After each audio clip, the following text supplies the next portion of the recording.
ایک بھائی نے سوال کیا ہے، سوال ذرا حیا کے خلاف ہے لیکن بہت اہم اور ضروری مسئلہ ہے، کیونکہ بہت سارے لوگ اس حوالے سے سوالات کرتے ہیں، اور بعض لوگ جو ہے وہ حیا کی وجہ سے یہ سوال نہیں کرتے، حالانکہ دنیاوی کاموں میں ان کو حیا نہیں آتی، لیکن جب دینی مسئلہ سامنے ہوتا ہے تو پھر ان کو حیا ہوتی ہے۔ تو لہٰذا دینی مسئلے میں حیا نہیں کرنا چاہیے، بلکہ پوچھ لینا چاہیے، کیونکہ اگر آپ حیا کرو گے اور آپ کسی حرام کاری کے اندر مبتلا ہو جاؤ گے تو آپ گناہ گار ہو جاؤ گے۔ لہٰذا یہ سیکھنا فرض اور ضروری ہے آپ کے لیے، اس حوالے سے سوال کرنا یہ آپ کے لیے ضروری ہے، اور یہ مسائل جاننا آپ کے لیے ضروری ہے، آپ کے اوپر فرض ہے۔ لہٰذا آتے ہیں مسئلے کی طرف۔ مسئلے کا سوال جو بھائی نے کیا ہے کہ رات کو بغیر لباس کے سونا کیسا ہے، یعنی بالکل برہنہ ہو کر سونا کیسا ہے، آیا شریعت میں اس کی اجازت ہے یا نہیں؟ شریعت میں اس کی اجازت ہے،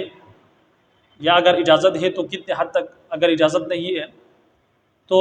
کس صورت میں نہیں ہے؟ مسئلہ سمجھنے کی کوشش کریں۔ دیکھیے جی، حضرت عمر رضی اللہ عنہ سے روایت ہے، فرماتے ہیں کہ حضرت جناب محمد رسول اللہ صلی اللہ علیہ وسلم نے فرمایا کہ پخانہ کرتے وقت یا پیشاب وغیرہ کرتے وقت یا اسی طریقے سے ہم بستری کرتے وقت، ان دو وقتوں کے علاوہ آپ کے لیے یہ جائز نہیں ہے کہ آپ اپنے آپ کو برہنہ کر دیں، کیونکہ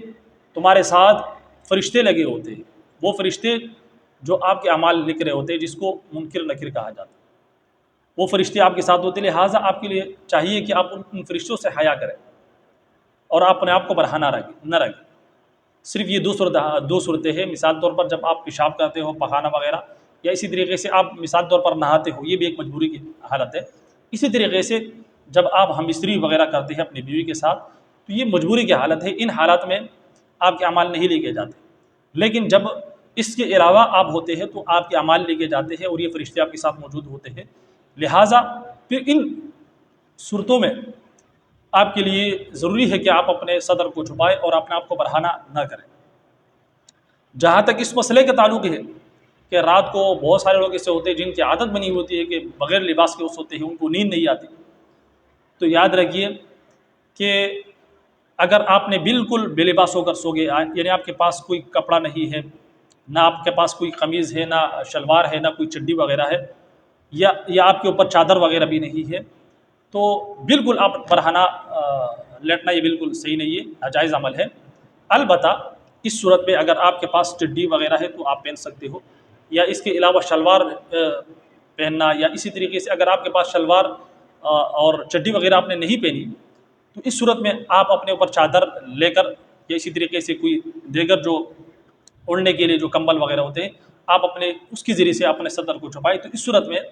بغیر کپڑوں کے آپ سو سکتے ہو، بشرطے کہ آپ کے جو سطر ہے وہ چادر وغیرہ سے آپ نے چھپایا ہوا ہو، تو اس صورت میں آپ سو سکتے ہو۔ اور اس کے علاوہ ایک سوال یہ بھی کیا ہے کہ اس حالت میں دعا پڑھنا، مسنون دعائیں پڑھنا جب رات کو سوتے بندہ، تو جب برہنہ ہو جائے اور اس صورت میں مسنون دعائیں پڑھنا کیسا ہے؟ آیا مسنون دعائیں یا قرآن مجید کی کوئی آیت یا سورت تلاوت کر سکتے ہیں؟ تو بالکل نہیں کر سکتے، کیونکہ اللہ رب العزت کا نام جب ہم لیتے ہیں تو اللہ رب العزت کے نام کی تعظیم کرنی چاہیے، اور یہ جو حالت ہے یہ اللہ رب العزت کی تعظیم کے خلاف ہے۔ لہٰذا اس صورت میں آپ مسنون دعا بھی نہیں پڑھ سکتے اور قرآن مجید کی آیت تلاوت بھی نہیں کر سکتے۔ کوشش کریں آپ اپنے ایسی عادت بنائیں کہ رات کے لیے آپ جو ہے الگ سا جو ہے کوئی شلوار یا جو بھی آپ کے پینٹ وغیرہ ہے تو آپ اس کے لیے الگ سا رکھیں، یا وہ چڈی وغیرہ آپ اس کے لیے الگ سا رکھیں، تاکہ جب آپ رات کو سوئے تو آپ وہ پہن کر سوئے۔ یا کم از کم جیسے کہ میں نے کہا کہ اگر آپ کے پاس بالکل کپڑے نہیں ہے تو آپ جو ہے چادر یا کمبل وغیرہ سے کم از کم جو ہے اپنے آپ کو، جو خاص کر کے آپ کی جو سطر ہے، آپ اس کے ذریعے سے چھپائے، تو اس صورت میں آپ کے لیے عمل جائز ہے۔ امید کرتا ہوں کہ یہ مسئلہ جو آپ نے پوچھا ہے آپ کو سمجھ میں آ چکا ہوگا۔ اللہ رب العزت ہم سب کو دین کی صحیح سمجھ اور اس پر عمل کرنے کی توفیق عطا فرمائے۔ اجازت دیجیے، السلام علیکم ورحمۃ اللہ وبرکاتہ۔